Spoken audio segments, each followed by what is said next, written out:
दोस्तों, स्वागत है आप सभी का आपके अपने चैनल रिजल्ट मंत्रा में। तो आज हम घटना चक्र सीरीज का प्रैक्टिस सेट नंबर 9 सॉल्व करने जा रहे हैं। तो देखते हैं पहला क्वेश्चन हमारा क्या कह रहा है। पहला क्वेश्चन कह रहा है सूची 1 को सूची 2 से सुमेलित कीजिए तथा सूचियों के नीचे दिए गए कूट से सही उत्तर का चयन कीजिए। तो हम देखते हैं, एक तरफ दिए गए हड़प्पी स्थल, दूसरी तरफ स्थिति। तो इसमें दूसरा है कि मांडा का, तो हम जानते हैं कि मांडा जो था महाराष्ट्र, वो मांडा जम्मू कश्मीर से था रिलेटेड, यानी कि मांडा जो जम्मू कश्मीर में स्थित था। दूसरा है ऑप्शन बी है महाराष्ट्र से, यानी कि पहले का थर्ड और फोर्थ हम देखते हैं किस ऑप्शन में कर रहा है। तो थर्ड और फोर्थ यानी कि ऑप्शन नंबर सी कर रहा है। हम पूरे क्वेश्चन से नहीं सॉल्व करेंगे, हम देख अपना ऑप्शन मैच करा देंगे। ऑप्शन नंबर सी करेक्ट आ रहा है कि फर्स्ट के हिसाब से। अगला क्वेश्चन देख रहे हैं हमारा क्या कह रहा है कि उपनिषद पुस्तकें हैं। उपनिषद किस धर्म की पुस्तकें थी? तो हम जानते हैं ये दर्शन पर आधारित पुस्तकें थी, यानी कि ऑप्शन नंबर डी करेक्ट हो जाएगा इसका। अगला क्वेश्चन हमारा कह रहा कि चोलों की राजधानी थी, चोलों की राजधानी कहाँ थी? तो हम सभी जानते हैं कि चोलों की राजधानी तंजौर में थी, यानी कि ऑप्शन नंबर डी करेक्ट हो जाएगा। अगला क्वेश्चन है निम्नलिखित में से कौन एक युग्म सुमेलित नहीं है? तो दीवाने मुस्तखराज अलाउद्दीन खिलजी से रिलेटेड है, ये बात सही है। दीवाने अमीर कोही ये मोहम्मद तुगलक से रिलेटेड है, ये बात भी सही है। और कह रहा है दीवाने खैरात फिरोज शाह तुगलक, ये बात भी सही है। दीवाने रियासत बलबन से, ये ऑप्शन गलत है हमारा, तो ऑप्शन नंबर डी करेक्ट हो जाएगा। दीवाने रियासत ये करेक्ट हो जाएगा। अगला क्वेश्चन हमारा कह रहा है कि निम्न यूरोपीय शक्तियों ने भारतीय व्यापार में समय समय पर प्रवेश किया। कौन सी यूरोपीय कंपनी ने भारतीय व्यापार में किस समय प्रवेश किया था? तो हम सभी जानते हैं कि सबसे पहले पुर्तगाल वाले आए थे, उसके बाद डच वाले आए थे, फिर अंग्रेज आए थे, फिर फ्रांसीसी आए थे। तो इस हिसाब से हमारा ऑप्शन नंबर कौन सा करेक्ट हो जाएगा? ऑप्शन नंबर बी करेक्ट हो जाएगा। अगले क्वेश्चन की तरफ बढ़ रहे हैं।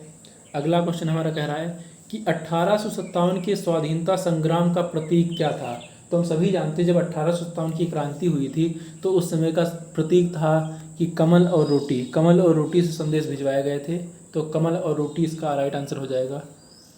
अगला क्वेश्चन है सूची 1 को सूची 2 से सुमेलित कीजिए तथा सूचियों के नीचे दिए गए कूट का प्रयोग करते हुए सही उत्तर का चयन कीजिए।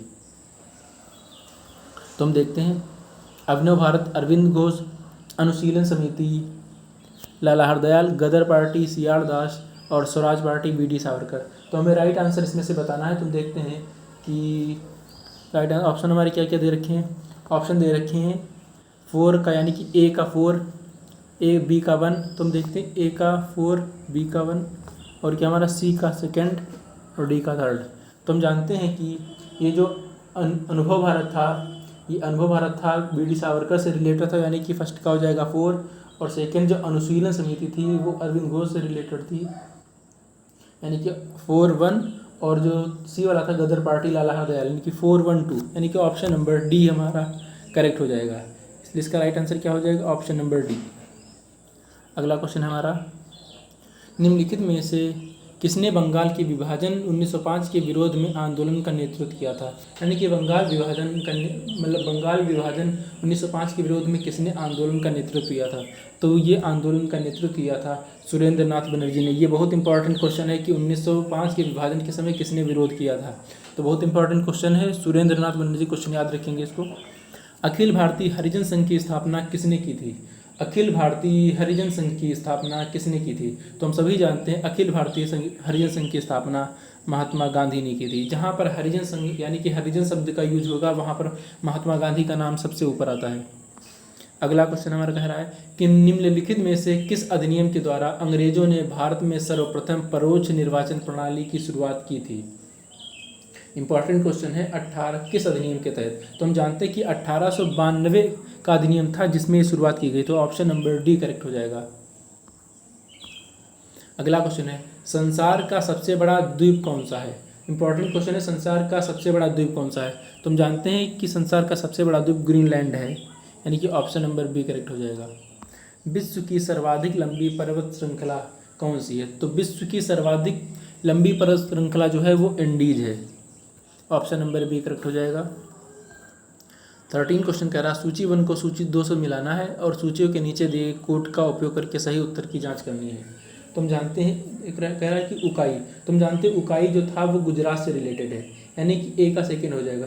और फिर क्या था पतरातू, तो पतरातू तो ये झारखंड से ही आता है, यानी कि फर्स्ट का हो जाएगा सेकेंड और बी का वन। तो ये हम देख लेते हैं ऑप्शन एलिमिनेट का, फर्स्ट का सेकेंड और बी का वन, ये ऑप्शन नंबर बी में मिल रहा है। तो हम ऑप्शन नंबर इसमें बी करेक्ट कर देंगे, ऑप्शन नंबर बी करेक्ट हो जाएगा।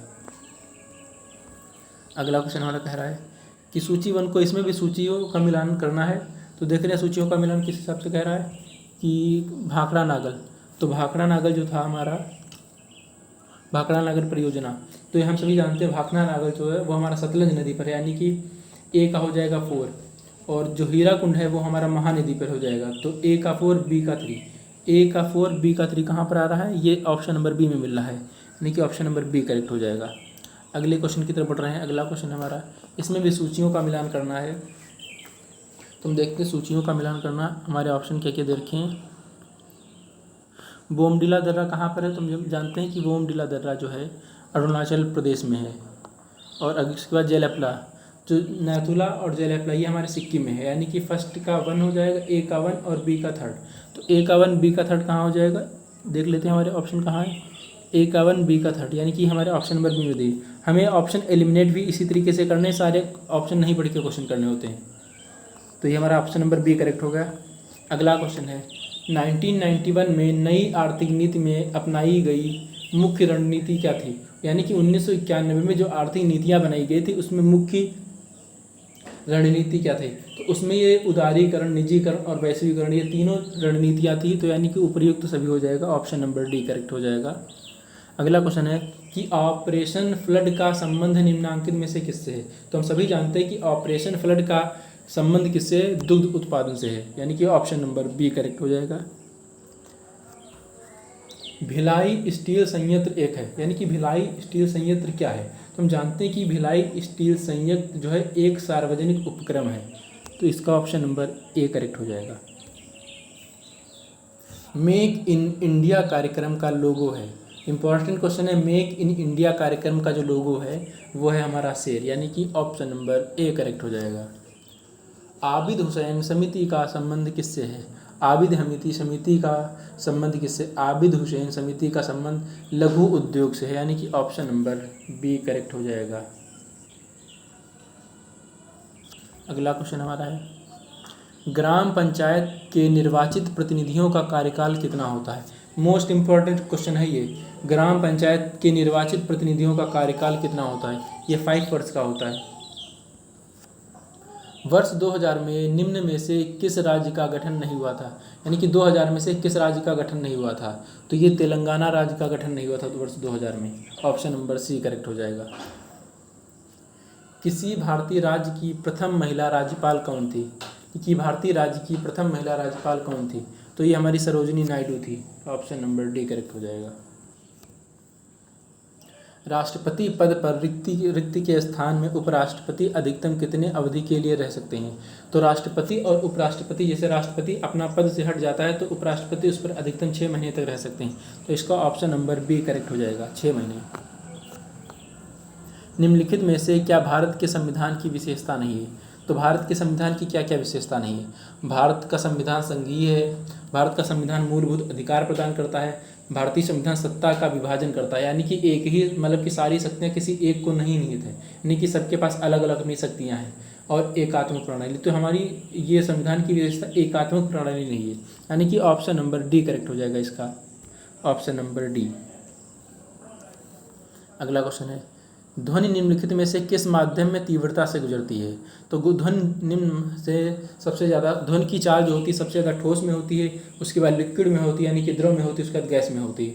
जितनी सॉलिड होगा सॉलिड में द्रव यानी कि ध्वनि की चाल सबसे ज़्यादा होती है, क्योंकि उसमें पार्टिकल पास पास होते हैं, इसलिए सॉलिड में ध्वनि की चाल सबसे ज़्यादा होती है। इमली में मौजूद अम्ल का नाम क्या है। तो इमली में यानी कि खट्टी चीज़ों में टार्टरिक एसिड पाया जाता है, यानी कि इसका ऑप्शन नंबर बी करेक्ट हो जाएगा। नमक का रासायनिक नाम क्या है। तो हम सभी जानते हैं नमक का रासायनिक नाम NaCl होता है, यानी कि sodium chloride, NaCl sodium chloride, यानी कि ऑप्शन नंबर डी करेक्ट हो जाएगा। अगला क्वेश्चन है निम्नलिखित में से किस विटामिन को रेटिनॉल भी कहा जाता है। तो रेटिनॉल जब भी नाम आएगा तब हम जान लेंगे कि आंखों से संबंधित बीमारी कही जा रही है, तो आंखों से संबंधित मतलब विटामिन जो होता है वो विटामिन ए होता है, इसलिए इसका right answer option number A हो जाएगा, विटामिन ए। लौंग किससे प्राप्त की जाती है? बहुत इंपॉर्टेंट क्वेश्चन है, लौंग किससे प्राप्त की जाती है? तो ये लौंग जो प्राप्त की जाती है ये फूल की कली से प्राप्त की जाती है, यानी कि लौंग फूल की कली से प्राप्त की जाती है। अगला क्वेश्चन हमारा कह रहा है कि जून 2022 में कौन भारतीय प्रेस परिषद यानी कि पीसीआई की पहली अध्यक्ष बनी? तो ये हमारे ऑप्शन क्या है? न्यायमूर्ति इंदु मल्होत्रा, न्यायमूर्ति सुधा मिश्रा, न्यायमूर्ति रंजना प्रकाश देसाई, न्यायमूर्ति गीता मित्तल। तो ये बनी थी मेरी रंजना प्रकाश देसाई, यानी कि ऑप्शन नंबर सी करेक्ट हो जाएगा, रंजना प्रसाद देसाई। अगला क्वेश्चन है, किस भारतीय औद्योगिक संस्थान यानी कि आईआईटी द्वारा भारत में जल की समस्या को हल करने के लिए एक्वा मैप नामक एक नए अंतर अनुशासनात्मक जल प्रबंधन और नीति केंद्र की स्थापना की गई थी? तो ये हमारे था, इसका राइट आंसर क्या? ऑप्शन डी आईआईटी मद्रास, और क्या है आईआईटी दिल्ली। तो इसका हमारा राइट आंसर आईआईटी मद्रास में हुआ था, ये राइट आंसर हो जाएगा, इसका ऑप्शन नंबर ए करेक्ट हो जाएगा। अगला क्वेश्चन है, भारत का पहला ग्राफीन नवाचार केंद्र किस राज्य में स्थापित किया जाएगा? तो हम जानते हैं ये सभी इंपॉर्टेंट क्वेश्चन है, करंट से रिलेटेड क्वेश्चन चल रहे हैं, तो इसका राइट आंसर केरल में हो जाएगा, इनकी केरल में स्थापित किया जाएगा।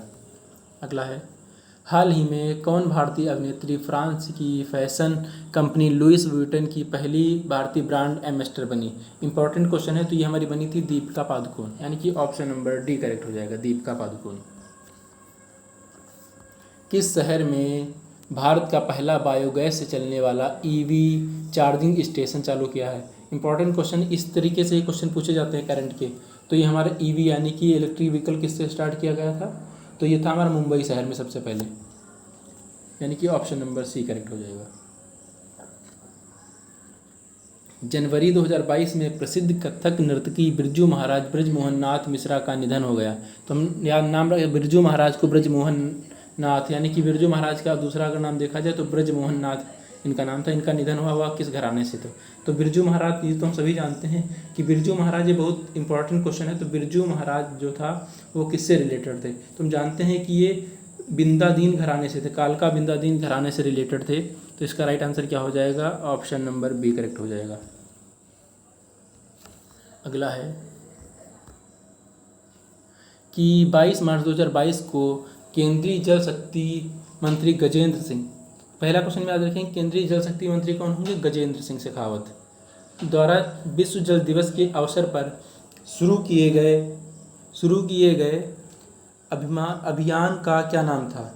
तो ये हमारा नाम, अभियान का क्या नाम था? ये सुफलाम 2.0, सुजलाम 2.0, सुफलाम 1.0, सुजलाम 1.0। तो ये हमें याद रखना, सुजलाम 2.0 था, यानी कि ऑप्शन नंबर डी करेक्ट हो जाएगा। अगला क्वेश्चन हमारा है कि जून 2022 में कौन राज्य केंद्र शासित प्रदेश एक राष्ट्र एक राशन योजना को लागू करने वाला देश का 36वां राज्य बना? तो इसका right answer option number A Assam. याद रखें कि हूबहू क्वेश्चन ऐसे पूछ रहे, इसका right answer option number A Assam होगा। फरवरी 2022 में केंद्र सरकार ने ग्रीन हाइड्रोजन ग्रीन अमोनिया नीति का अनावरण किया। इस नीति के तहत ग्रीन हाइड्रोजन और ग्रीन अमोनिया के उत्पादकों को कितनी अवधि तक अंतर्राज्यीय पारेषण शुल्क से छूट मिलेगी? तो ये हमारा 25 वर्ष तक की छूट मिलेगी, यानी कि ऑप्शन नंबर डी करेक्ट हो जाएगा। मई 2022 में किस भारतीय पत्रकार को मरणोपरांत पुलित्जर पुरस्कार 2022 प्रदान करने की घोषणा की गई थी? किस भारतीय पत्रकार को मरणोपरांत? तो ये हमारे थे दानिश सिद्दीकी, बहुत अच्छे पत्रकार थे दानिश सिद्दीकी, इनको मिलेगा। लोसार उत्सव किस जनजाति के लोगों द्वारा मनाया जाता है? तो लोसार उत्सव जो है ये हमारी मोनपा जनजाति के द्वारा मनाया जाता है, ऑप्शन नंबर डी करेक्ट हो जाएगा। लखनऊ की राजधानी, ये तो बहुत इजी क्वेश्चन दे दिया, लखनऊ की राजधानी उत्तर प्रदेश है, उत्तर प्रदेश की राजधानी लखनऊ है। निम्नलिखित में से एमनेस्टी इंटरनेशनल किससे संबंधित है? तो एमनेस्टी का मतलब हुआ है, उससे एमनेस्टी जो है हमारा मानवाधिकार से संबंधित, यानी कि ऑप्शन नंबर ए करेक्ट हो जाएगा। विष्णु शर्मा द्वारा रचित पशुओं पर आधारित नीति कथाओं के प्रसिद्ध संग्रह का नाम क्या था? विष्णु शर्मा द्वारा रचित जो था हमारा पंचतंत्र था, यानी कि पंचतंत्र, यानी कि ऑप्शन नंबर सी करेक्ट हो जाएगा। मैड्रिड की राजधानी क्या है? यानी कि मैड्रिड किसकी राजधानी है? तो हम जानते हैं कि मैड्रिड हमारी स्पेन की राजधानी है, ऑप्शन नंबर सी करेक्ट हो जाएगा। अगला क्वेश्चन हमारा कह रहा है कर्नाटक की संसदीय सीटों की संख्या कितनी है। तो कर्नाटक में संसदीय सीटों की संख्या जो है वो है 12। अगला क्वेश्चन है प्रतिवर्ष अंतर्राष्ट्रीय महिला दिवस कब मनाया जाता है। तो अंतर्राष्ट्रीय महिला दिवस हमारा 8 मार्च को मनाया जाता है प्रतिवर्ष। ऑप्शन नंबर सी करेक्ट हो जाएगा। अगला क्वेश्चन है बिरसा मुंडा जनजाति नायक नामक पुस्तक किसने लिखी। बिरसा मुंडा तो ये हमारी लिखी थी प्रोफेसर आलोक चक्रवाल ने, यानी कि ऑप्शन नंबर डी करेक्ट हो जाएगा, आलोक चक्रवाल। वर्ष 2021 का world game athlete of the year पुरस्कार किसे प्रदान किया। तो ये हमारे प्रदान किया गया था PR श्रीजेश को, यानी कि ऑप्शन नंबर बी करेक्ट हो जाएगा, PR श्रीजेश को। अगला क्वेश्चन है कि नोबेल पुरस्कार 2021 के विजेताओं के संबंध में विकल्प कौन सा तथ्य सही नहीं है। अर्थशास्त्र डेविड कार्ड कनाडा अमेरिका। तो अर्थशास्त्र के डेविड कार्ड को मिला तो ये बात सही है। और जो हमारा शांति में थे मारिया रेसा, ये बात भी सही है। शांति के क्षेत्र में मारिया रेसा तिमित्री मुरतोवा। और साहित्य के क्षेत्र में अब्दुल रज़ाक गुरनाह, ये बात भी सही है। चिकित्सा के क्षेत्र में बेंजामिन लिस्ट, ये ऑप्शन गलत है, यानी कि ऑप्शन नंबर डी ही गलत है। इसका राइट आंसर क्या जाएगा, ऑप्शन नंबर डी। तो आई होप आपको ये वीडियो अच्छी लगी होगी। अगर प्रैक्टिस सेट आपको सारे प्रैक्टिस सेट करके जाने हैं, अगर ये वीडियो अच्छी लग रही है तो इसको ज़्यादा से ज़्यादा शेयर कर दें और चैनल को सब्सक्राइब कर लें। जैसे ऐसी वीडियो आपको प्रदान होती रहे। तब तक के लिए जय हिंद, जय भारत। मिलते हैं नेक्स्ट वीडियो में।